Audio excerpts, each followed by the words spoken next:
nosso shiur é um tema bem interessante, na minha opinião, e que demoramos um pouco para tocar nele, porque é um assunto que sempre tem um pouquinho de polêmica, tem várias opiniões, que é o assunto da conversão.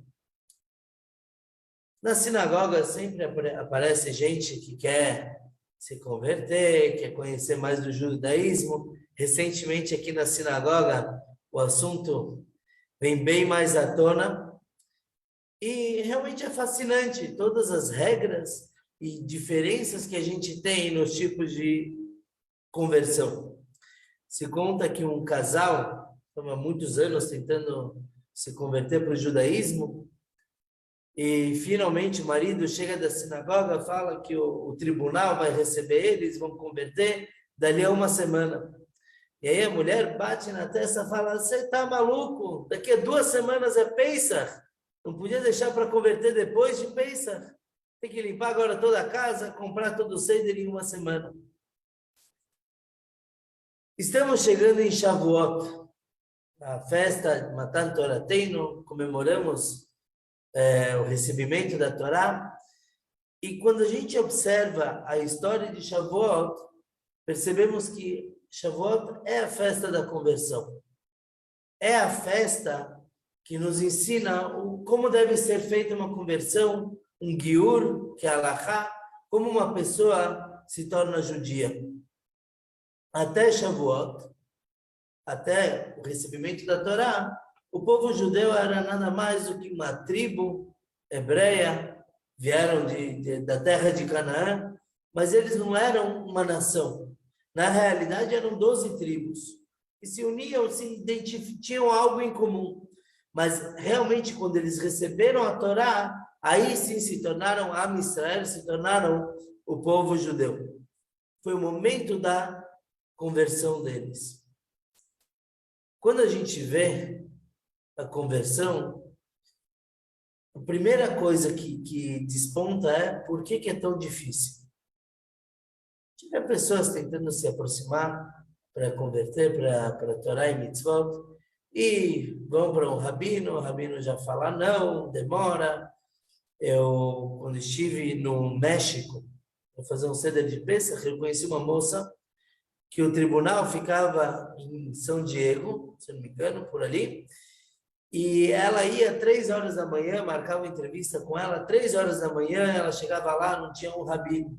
Não que eu concorde com esse sistema, exato, pontualmente, mas ela tinha que ir, voltar. Ela falava que era muito difícil, mas valia a pena. Ela queria muito. E a pergunta que a gente faz é, se é tão difícil, será que o judaísmo aprova a conversão? Óbvio que a gente tem, isso não é segredo para ninguém. Mas será que na essência do judaísmo, o judaísmo quer pessoas de outras religiões, muçulmanas, cristãs, o que for, se convertendo para Torá e Mitzvot? Na teoria, se nós quiséssemos, deveria ser muito fácil. Mas se não quiséssemos, se Deus não quisesse, seria impossível. Qual é o objetivo, qual o motivo de ser algo tão difícil? Quero esclarecer que o shiur de hoje é baseado em vários hachamim, vários rabinos da atualidade, antigos como Maimônides. Então, não se trata apenas de ser uma opinião, e sim é a visão que a Torá, na sua forma ortodoxa, tem da conversão. O judaísmo não é uma religião proselitista. A gente não busca converter as pessoas, diferentemente de outras grandes religiões do mundo. A gente não quer as pessoas se converterem. Não fazemos questão. Se a pessoa realmente quer, ela vai ser bem-vinda. Mas não é uma religião que busca mais adeptos. Por outro lado, se a gente analisar a história, desde o Humash, desde da Bíblia, temos vários conversos famosos. Por exemplo, o primeiro deles, Bátia. Bátia era a filha do faraó, aquela princesa que retirou Moshe do Nilo, o pequeno Moisés tirou o pequeno Moisés do cestinho no Nilo, E o Midrash conta que o que ela foi fazer no Nilo naquele dia, ela foi fazer um mikve, o banho ritual para a conversão. Essa é uma primeira conversa que a gente vê, que ela depois acompanhou o povo judeu. Um segundo é o Itró, o próprio sogro de Moshe Rabbeinu, ele foi se converter na mesma porção da Torá que lemos, sobre o recebimento da Torá, lemos sobre a conversão dele, que ele se aproximou, e ele falou, Baruch Hashem, bendito é Deus do povo judeu, depois de tudo que ele viu. Um outro converso muito interessante, vida agitada, foi Onkelos. Talvez muitos não vão saber de quem eu estou falando, mas se vocês pegarem qualquer Humash, qualquer livro da Torá em hebraico, na sinagoga, na grande maioria, vocês vão ver que tem o texto em letras grandes, que é a própria Torá, e do lado uma coluna de letras menores.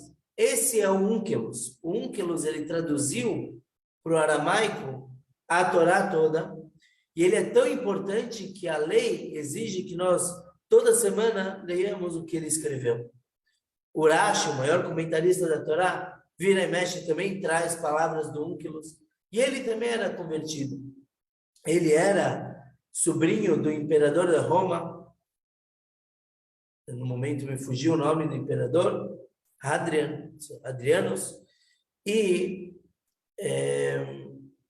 naquela época, obviamente, era proibido se converter para o judaísmo, e uma vez ele chegou para o tio dele e perguntou, tio, eu já aprendi a nossa língua, eu já aprendi muito do que eu tenho para aprender aqui.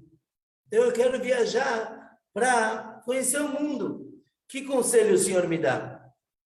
O imperador primeiro falou, pegue o que você precisa do meu tesouro, todo o dinheiro que você precisar, pode levar para a tua viagem. Ele ficou com muito orgulho do sobrinho. Ele falou, o maior conselho que eu posso te dar, pegue uma mercadoria que ninguém dá valor, compre para si bastante dela, que eventualmente você vai poder ter um bom lucro com ela quando ela for valorizada.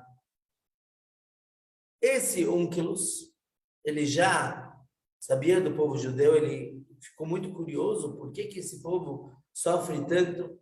Então ele foi pesquisar, ele se apaixonou pelo judaísmo.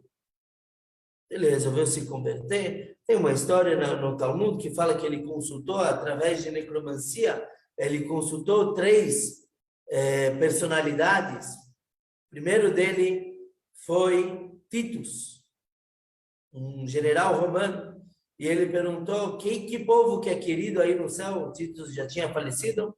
Ele falou, o povo judeu. Aí ele perguntou, será que eu devo me unir ao povo judeu? Titus falou, não.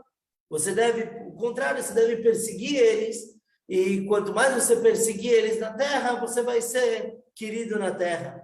Tá bom? Depois ele chamou Bilam. Bilam foi um profeta, ainda da época de Moshe, de Moisés, e o Bilam também falou bem do povo judeu, mas falou para se afastar do povo.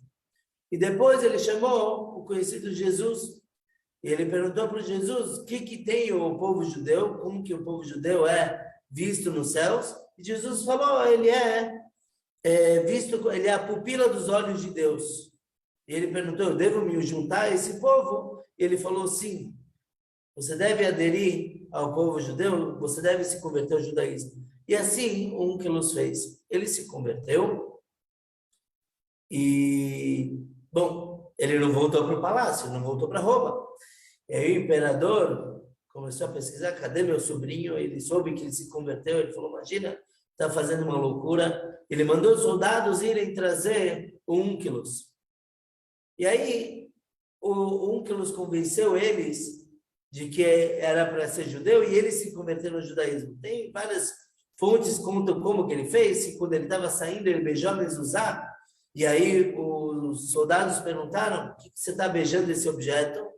Ele falou, o imperador fica dentro de casa, dentro do palácio, vocês cuidam dele. O meu imperador, Deus, ele fica do lado de fora e ele cuida de mim. Então, o imperador mandou outros soldados, falou para não falarem com ele, mas na prática todos se convertiam. E aí ele mandou avisar o Onkelos que ele viesse para Roma, que não ia fazer nada, não ia castigar ele pela conversão, mas que ele viesse conversar com o tio. E quando ele chegou, o imperador perguntou por que você se converteu para o judaísmo. Ele falou, esse foi o conselho teu. Você me falou para pegar a mercadoria mais desprezada, que eventualmente ela valeria muito. Eu peguei o judaísmo, ninguém quer o judaísmo. Eles são perseguidos, mas no mundo vindouro tem um peso. O imperador deixou o Onkelos em paz, ele foi ser um dos grandes sábios do povo judeu. Alguns personagens interessantes que se converteram para o judaísmo, mas o nosso principal de hoje é Ruth. Ruth, a Moabita, Ruth, a Moabita.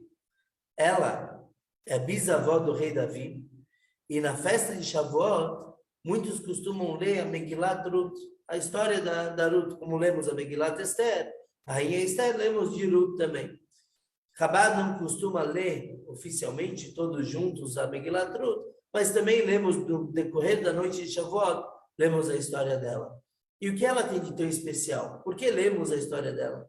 Primeiro motivo, porque era bisavó do rei Davi, e o rei Davi nasceu e faleceu em Shavuot. Então, para mostrar a origem dele.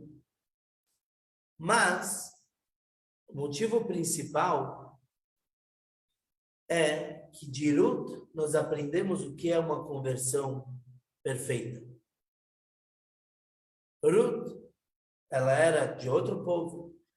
A história conta que Elimelech, que era uma pessoa muito importante em Israel, ele saiu com sua esposa Naomi e seus 2 filhos de Israel e foi para Moab, porque havia muita fome em Israel. Deus não gostou disso, afinal de contas, ele era rico, ele poderia prover para os outros, e ele não se preocupou com ninguém, ele foi embora. Quando ele saiu, seus 2 filhos se casaram com princesas de Moab. Ruth, de acordo com Zohar, era chamada de Galit, e o outro filho se casou com uma moça chamada Orpá, também princesa. Os 2 filhos de Elimelech e ele próprio faleceram em Moab. Então, a Naomi, a esposa de Elimelech, resolveu voltar para a terra de Israel. Ela empobreceu fora, falou, pelo menos eu vou ficar com a minha família. Então, suas 2 noras, Ruth e Orpá, a acompanharam. E no meio do caminho, a Ruth fala para as 2, o que vocês vêm comigo, para quê? Eu sou pobre, eu não tenho como oferecer nenhuma estabilidade para vocês. Voltem para a casa de vocês. Afinal de contas, eu não vou ter mais filhos para vocês casarem. Não tem por que vocês me acompanharem nos meus infortúnios. A Orpá falou, tá bom. Ela aceitou não ir com a Naomi para Israel. O interesse dela era eventualmente se casar com algum outro filho de Naomi, para ser de uma casa real. Mas, uma vez que a Naomi falou que não teria mais filhos, a Orpá voltou para Moab.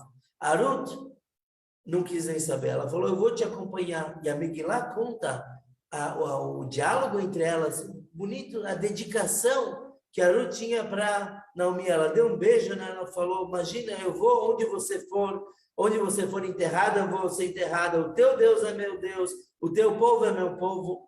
Existem várias explicações por trás disso, o que elas estavam realmente falando. A Naomi estava fazendo o máximo possível para afastar a Ruth.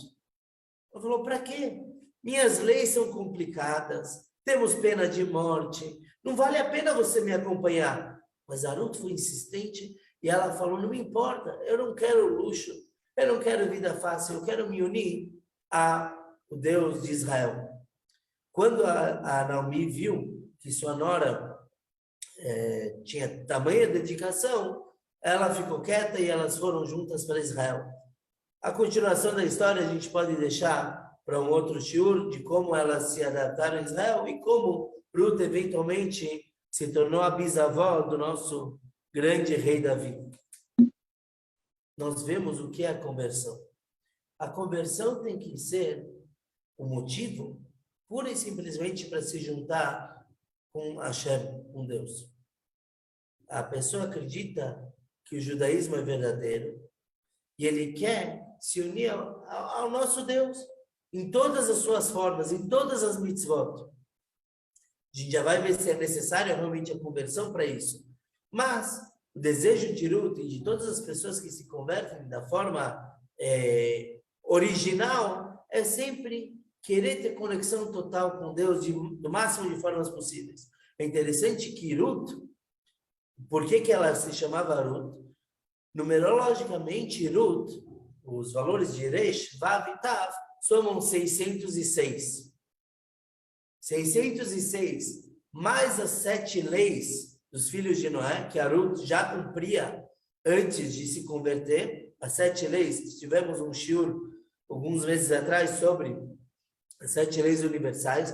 Então, se somarmos as 7 leis universais, Ruth, quando ela se converteu, ela ganhou mais 606, somadas às suas 7 mitzvot prévias.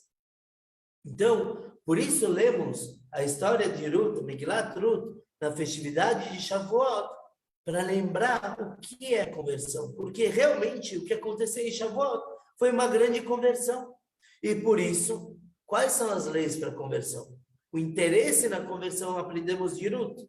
Mas qual o procedimento? O mesmo que aconteceu no Monte Sinai. Se uma pessoa quer saber o que ela tem que fazer para se converter para o povo judeu, ela tem que olhar na entrega da Torá. No caso de um homem, tem que fazer o Brit Milá, a circuncisão, que é o que aconteceu com os homens daquela geração. Logo antes de sair do Egito, eles fizeram o sacrifício pascal em Pessah, e para poder fazer o sacrifício, eles fizeram o Brit Milá naquele momento. Então, todos os homens tinham circuncisão. Depois, antes da entrega da Torá, Moshe Rabbeinu avisa o povo para que eles se purificassem, que é fazer o mikveh, o banho ritual, numa espécie de piscina especial, com as medidas corretas, a água correta, é fazer o mikveh e, bom, na época que tinha o templo, também se fazia um korban, um sacrifício, e também, principalmente, Kabbalat mitzvot, aceitar as mitzvot, os mandamentos, as leis, o código de leis da Torá. Onde vemos isso? No recebimento da Torá. Não apenas que eles receberam a dita cuja, mas também ao receber a Torá, todo o povo falou, Naaseh benishma, vamos fazer e depois escutar. Quer dizer, eles aceitaram todas as leis da Torá antes mesmo de conhecer. Porque eles sabiam que isso é a ordem divina, é isso que Deus espera deles. Então eles falaram, Naaseh benishma, vamos fazer tudo que Deus mandar.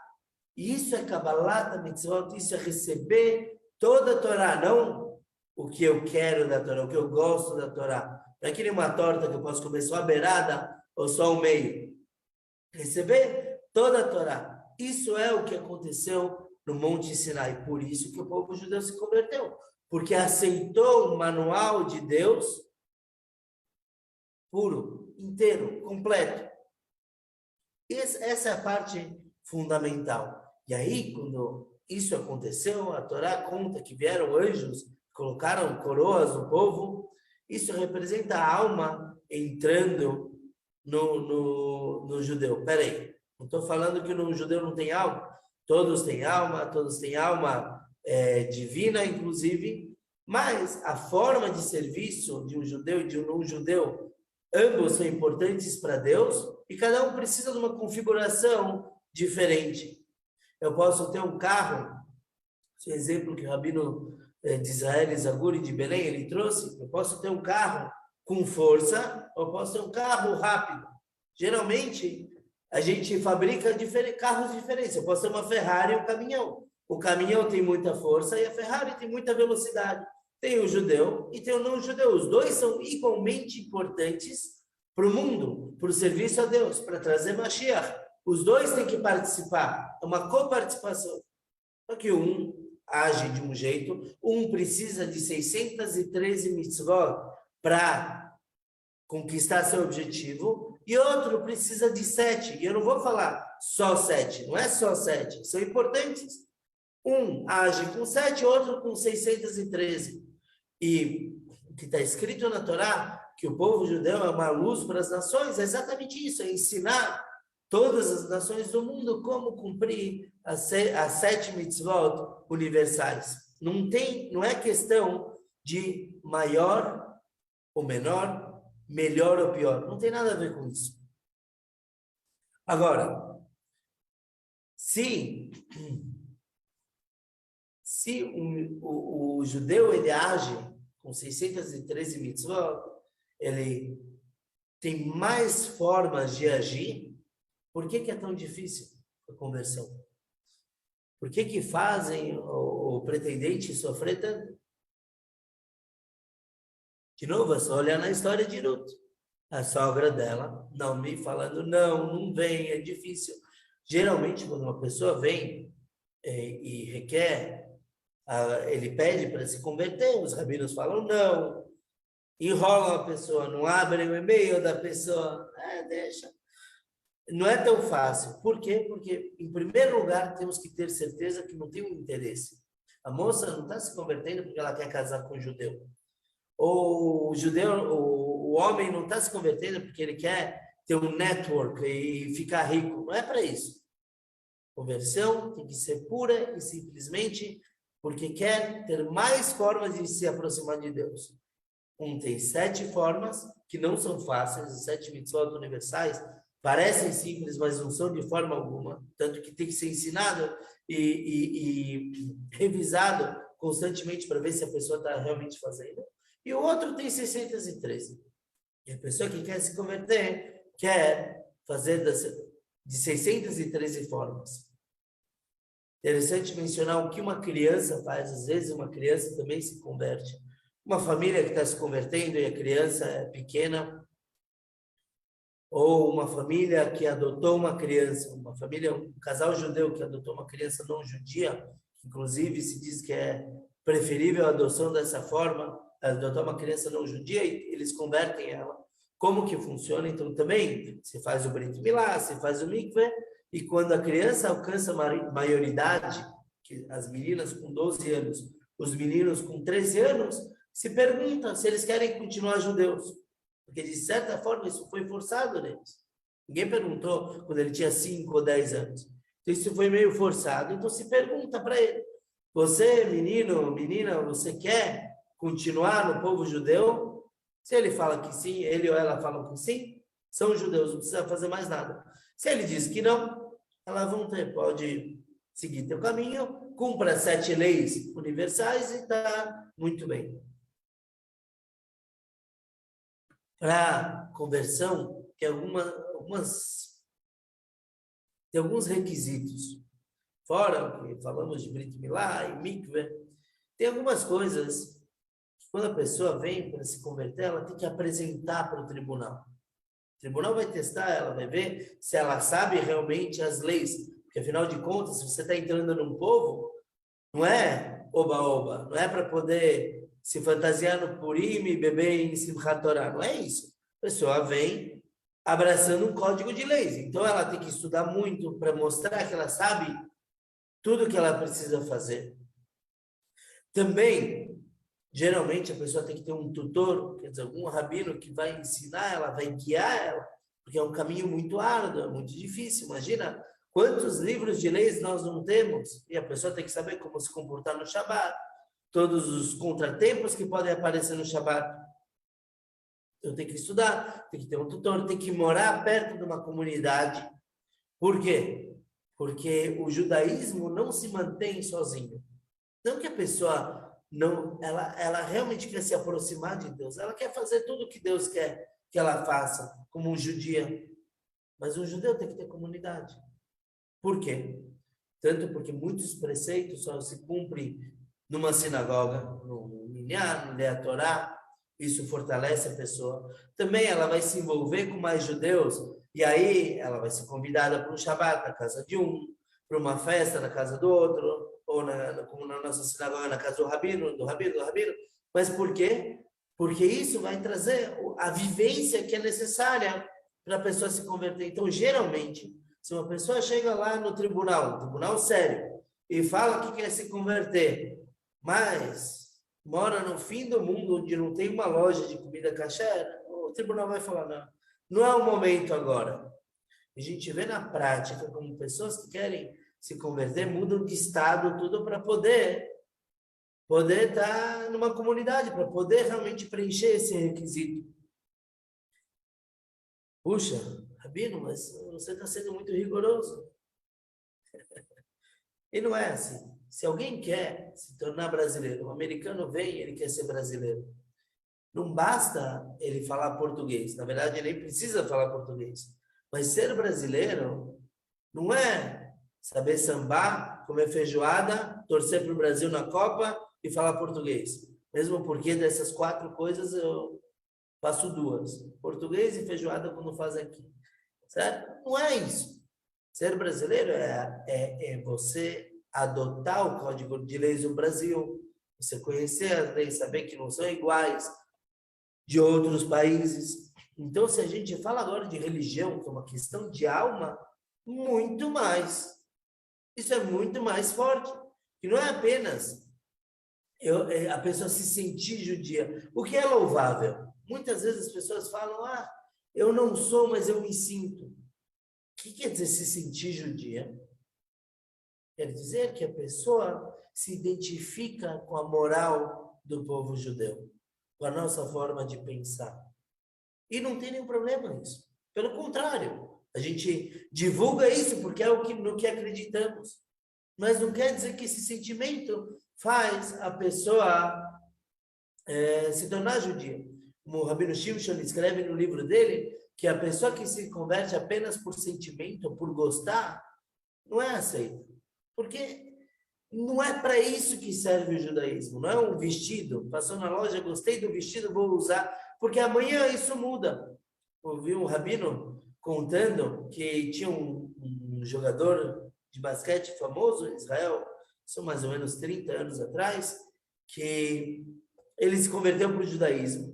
Porque para estar em Israel era mais fácil, eu não sei qual era a política da época, mas 5 anos depois, ele foi contratado para um time da Arábia Saudita. Aí ele virou muçulmano. Quer dizer, não é uma roupa que a gente troca fácil. Isso é uma religião, é a essência. E quando uma pessoa se converte e ela não cumpre o judaísmo depois, quer dizer, imediatamente ela é religiosa, mas passa o tempo, ela abandona, ela não volta a ser o que ela era antes. Ela não se torna um ateu. Pelo contrário, continua sendo um judeu que saiu do caminho. E aí ele vai ter as mesmas condições. Vai vir o rabino do Beit Chabad, trazer ele de volta. Na época do tribunal, ele seria julgado como qualquer judeu. Porque a conversão quer dizer a alma entrando na pessoa. E isso não tem como voltar atrás. Mas, então, se toda essa questão de se converter, relacionamento com Deus, a pessoa que quer se converter, ela passa por um processo burocrático muito complicado. Na essência não seria tão complicado. De novo, é Brit, aceitar as mitzvot, mikve, não teria por que ser tão complicado a princípio, mas temos que ter certeza que a pessoa é sincera naquilo que ela está buscando. Então, se é tão difícil, o que sobra para os outros povos? E é por isso que a gente traz Maimônides.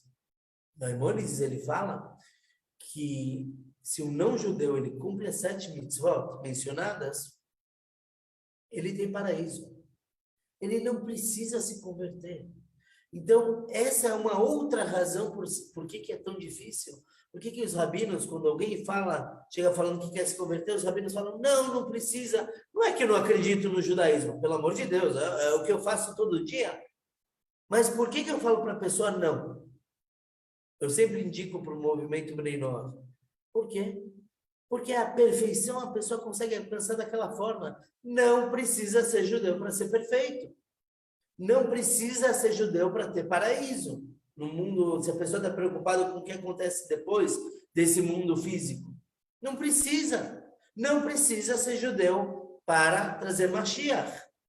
Eu já nasci judeu, ou eu me converti, agora você está nessa. Você está nesse caminho que não é fácil, tem que batalhar, tem que cumprir o Shabat. Só o Shabat já dá livros e livros de leis e complicações, porque é a nossa forma de servir Deus.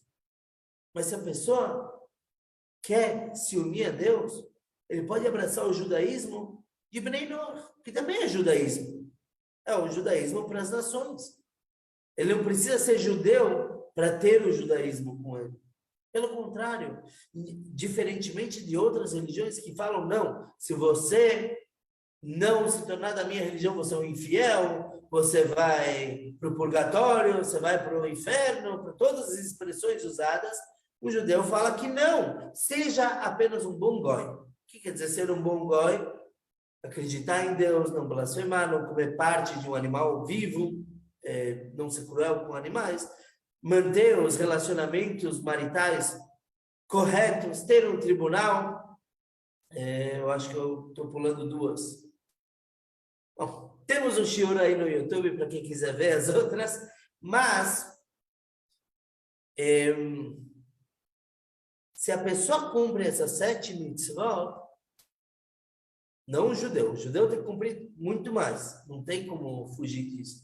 Mas o não judeu, se ele cumpre, ele é perfeito, ele é para isso que Deus criou ele, para trazer a divindade na sua forma. Imagina se todos os não judeus se convertessem para o judaísmo, quem ia cuidar dessa parte do mundo? Dessa parte do mundo que é a maioria que se eleva através das 7 mitzvot. Então, todo mundo é importante. Quando a pessoa vem e fala para que quer converter, primeiro, não. Saiba que se você busca paraíso, você já tem. Não precisa ser judeu. Pelo contrário, quando ela se converte, aí começa a complicação. Antes ela podia ir passear, Shabbat, comer no Yom Kippur, agora ela já não pode mais. Agora se tornou pecado para ela. Então a gente pergunta para a pessoa, você tem certeza que é isso que você quer? Você quer ter mais restrições?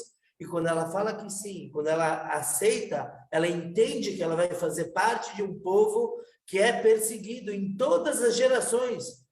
É isso que a gente fala no Pesach, que cada geração em geração fomos perseguidos. Se a pessoa entende que ela vai entrar nisso, e ela o faz por amor a Deus única e exclusivamente, então ela sim é bem-vinda. Eu vi hoje um vídeo do Rebbe de Lubavitch falando sobre, bom, não é segredo para ninguém, tem a conversão ortodoxa e tem pessoas que buscam facilitar a conversão. E o Rebbe fala de forma muito firme. Qual é o problema disso? Quando a pessoa busca uma conversão facilitada, o que ele está buscando, na verdade, é meio judaísmo. É quando falam para ele, olha, você pode cumprir, não precisa mais do Shabat. Não precisa. Venha na sinagoga apenas cantar que esse é todo o Shabat. E a gente sabe que não é isso. Então, o Rebbe fala que no final, o que acontece? Essa pessoa entra pela metade no povo, no sentido de que ela se comporta como judia. Desculpa a expressão que eu vou usar, mas ela, se estiver andando na rua e algum neonazista estiver passando, vai bater nela, vai apanhar como judeu, mas não está cumprindo os preceitos como judeu. Eu tenho um amigo que ele se converteu de uma forma não ortodoxa e agora ele está buscando se converter da forma ortodoxa. Por quê? Porque ele quer o completo. Não é um papel na parede, não é um diploma que a pessoa às vezes paga e desce no mikve e acabou. Lembrando, o principal da conversão é aceitar todas as mitzvot. E aí o que acontece? Quando a pessoa, e assim, a gente não encoraja conversão, mas se a pessoa realmente quer ser judia, temos a forma original, não usa o termo ortodoxo somente, é original, como foi no Monte Sinai. O que acontece quando a pessoa faz pelo modo facilitado? Chega numa sinagoga, não conta para o minyan. Isso é o de menos. Ele quer casar ou ele tem um filho que quer casar. Um filho com uma judia, por exemplo. O rabino vai atrás dos documentos e vai falar, desculpa, sinto muito, mas você não pode casar fulano com ciclano. E aí começam as dores de cabeça. E aí começa o sofrimento, puxa vida, mas eles se gostam tanto e esse rabino... E aí geralmente o pessoal fica bravo com o rabino ortodoxo. Um exemplo para isso, eu escutei uma vez de um corretor de seguros. Imaginem vocês que eu sou um corretor e eu divulgo o plano tal, falo que é aceito em todos os hospitais. E você compra de mim esse plano. Aí você vai fazer um exame de rotina no Einstein, para não falar que aconteceu alguma coisa ruim. Foi lá fazer o exame e no Einstein não aceitam o teu plano. Falam, esse aqui a gente não está coberto. E aí a pessoa, você que comprou comigo o plano, você vai ficar bravo com o Einstein ou comigo, que te vendi? Pode ficar com o Einstein quanto você quiser, não vai mudar nada, eles não vão aceitar teu plano. Eu que te vendi algo, te afirmando algo que não é verdade. Então, se uma pessoa busca um meio facilitador para a conversão, o que vai acontecer é que eventualmente vai bater na parede, vai falar, puxa, aqui não sou aceito. E é uma dor para todo mundo. Para o rabino da sinagoga também é uma dor. Por quê? Porque ninguém quer ver o outro sofrer. Não importa a religião. E aí tem que ver como resolver, como que vai fazer. Então, o ideal é, se nós sabemos de uma pessoa que busca conversão, vai pela original, vai pelo que realmente é garantido. A gente fica muito triste com uma pessoa quando chega numa situação dessa. Tem vezes que para remediar é quase impossível. Às vezes gerações, filho atrás de filho, que já não sabe se é, se não é, e dói para todo mundo. A realidade é que um convertido, ele é muito amado na Torá. Mais de 25 vezes a gente encontra na Torá sobre amar o ger. O ger quer dizer o convertido. Nós não deixamos de gostar, não é que afastamos que não queremos convertidos, mas sim uma pessoa que vem com aquela garra por Deus. E aí sim ela é muito amada, tanto que na Torá, o tempo todo Deus fala, olha, amem o convertido porque vocês foram estranhos em outra terra. Quer dizer, o convertido que ele vem com uma outra nacionalidade, com um outro passado, e ele entra num povo, ele se sente diferente, estranho, Deus fala, tem que amar ele, porque vocês já se sentiram assim em outra terra, na terra do Egito. Uma vez, tinha um rei, ele tinha o rebanho dele, os pastores, e de repente o rei viu no meio das ovelhas um servo. Ele perguntou para os pastores, o que esse servo está fazendo lá? Os pastores falaram, não sabemos. Ele, do dia para a noite, apareceu da floresta, e ele todo dia está aqui com as ovelhas. Mas olha, rei, se o senhor quiser, a gente vai enxotar ele, a gente manda ele embora. O rei falou, não, muito pelo contrário, eu quero que vocês tratem ele muito bem, deem bastante comida, cuidem bem desse servo. Aí os pastores perguntaram, no, por que isso? O rei respondeu que as ovelhas sabem que dependem de mim. Se eu não der comida, elas vão morrer de fome. Já esse animal lindo, ele veio da floresta, ele sabe se cuidar. A ovelha, coitada, vem um lobo, ela não tem o que fazer. Esse animal sabe lutar, ele sabe correr, ele corre que nem o vento, ele escapa de tudo e todos. E ainda assim, ele escolheu estar no meu rebanho. Eu quero que ele seja bem cuidado e amado. É a mesma coisa com um convertido. Um convertido é uma pessoa que não precisa de Deus, na teoria, como os outros povos vivem. Deus manda e ponto final. O judeu não, tem que estar pedindo, tem que estar rezando. Então, essa pessoa que já escolheu estar estar embaixo dos braços de Deus, então ele tem que ser querido, tem que ser amado e bem cuidado, mais do que os outros judeus. Essa é a mitzvah da Torá. Então, Shavuot, chegando aí, a festa da conversão é a festa que todo o povo judeu se tornou judeu, é a festa que nos lembra a apreciar a nossa identidade, a nossa responsabilidade frente a todo mundo de espalhar as 7 leis universais, espalhar mensagens de paz, de amor, que possamos nesse Shavuot refortalecer e revelar novamente essa conexão especial. Nossa pergunta inicial, só para voltar, por que é tão difícil a conversão? Que nós achamos Acredito que está respondido. É porque é difícil mesmo. É para dar valor e é para realmente mostrar quando a pessoa quer, que nem Ruta Moabit, quando a pessoa realmente quer, as portas estão abertas. Escolha a todos que participaram.